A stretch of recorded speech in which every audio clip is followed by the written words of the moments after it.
Hello and welcome. This is Helaluddin Ahmed, and in this video we will discuss on job analysis. Job analysis is a systematic process of collecting information that identifies similarities and differences in the work. Two products result from a job analysis. The first one is job description, that is the list of tasks, duties and responsibilities that make up a job. These are observable actions.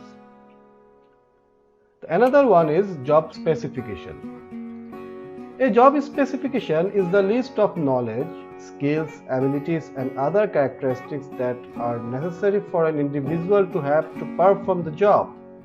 Thus, the description focuses on the job and the specification focuses on the person.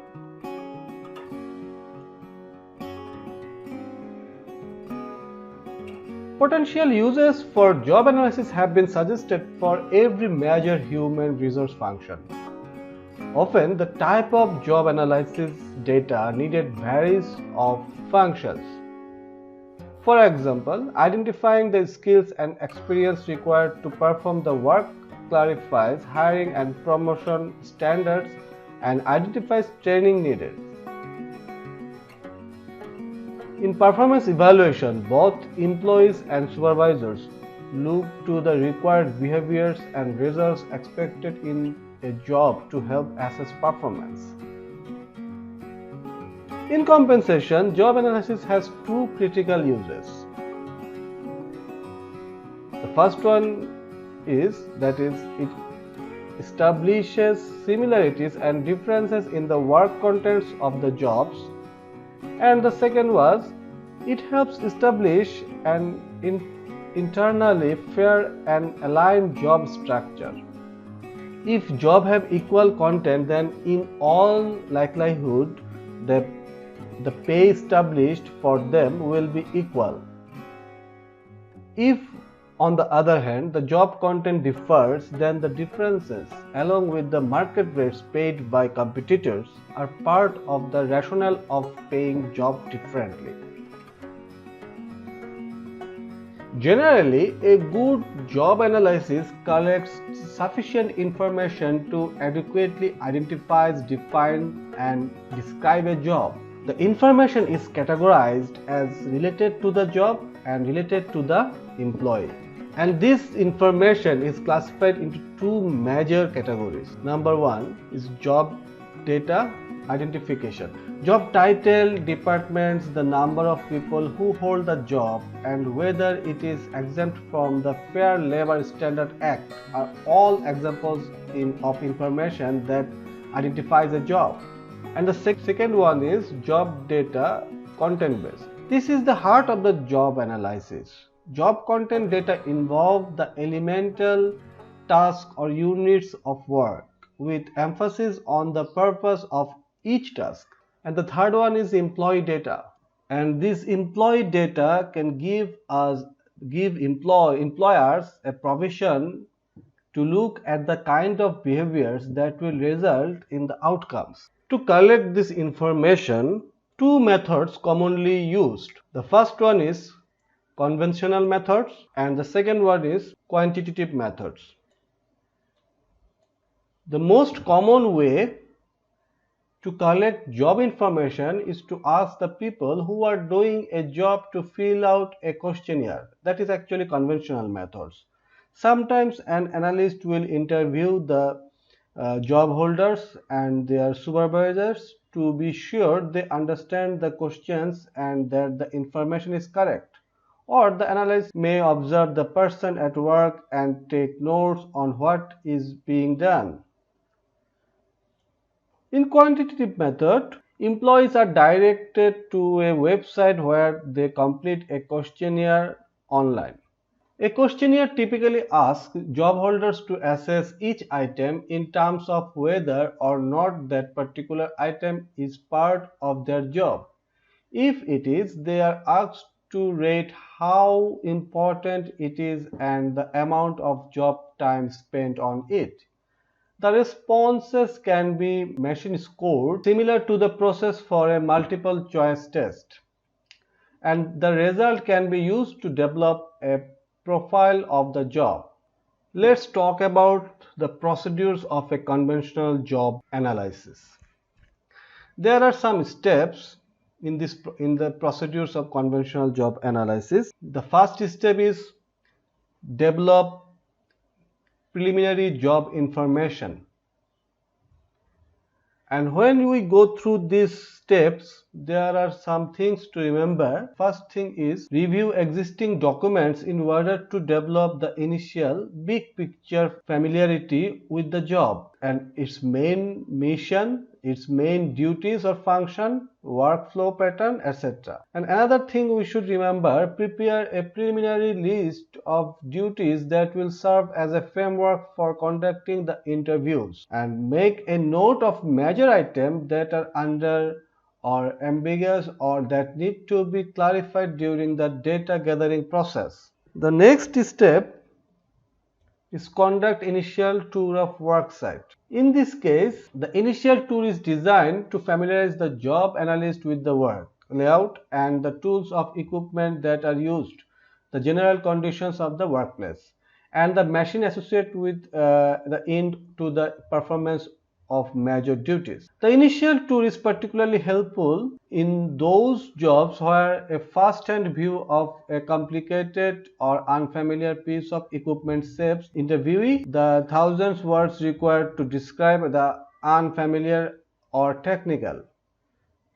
For continuity, it is recommended that the first level supervisor interviewee be designated the guide for the job site observations.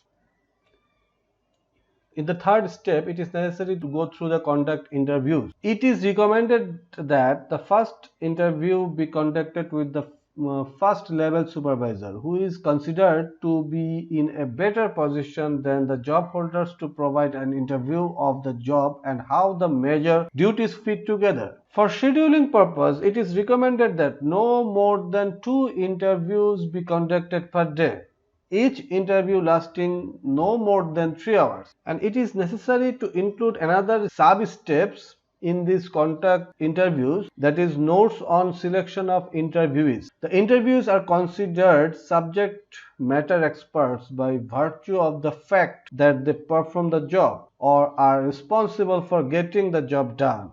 The job incumbent to be interviewed should represent the typical employee who is knowledgeable about the job. And whenever feasible, the interviewers should be selected with a view toward obtaining an appropriate race mix. In the next step, there are second tour of worksite conduct. The second tour of worksite is designed to clarify, confirm and otherwise refine the information developed in the interviews. As in the initial tour, it is recommended that the first level supervisor interviewee conduct the second walkthrough. And the next step, the Consolidate Job Information. The consolidation phase of the job study involves piecing together into one coherent and comprehensive job description the data obtained from several sources, that is supervisors, job holders, on-site tours and written materials about the job. Past experience indicates that 1 minute of consolidation is required for every minute of interviewing. For planning purpose, at least 5 hours should be set aside for the consolidation phase. A subject matter expert should be accessible as a resource person to the job analyst during the consolidation phase. The supervisor interviewee fills this role. The job analyst should check the initial preliminary list of duties and questions. All must be answered or confirmed. And the last step is verify job description. The verification phase involves bringing all the interviews together for the purpose of determining if the consolidated job description is accurate and complete. The verification process is conducted in a group settings. Typed of legibility written copies of the job description are distributed to the first level supervisor and the job incumbent interviewees. Line by line, the job analyst goes through the entire job description and makes notes of any omissions, ambiguities, and need clarification. The job analyst collects all the materials at the end of the verification meeting. Let's talk about job analysis and susceptibility to offshoring. Here, offshoring refers to the movement of jobs to locations beyond a country's borders. Historically, manual, low-skill jobs were most susceptible to offshoring.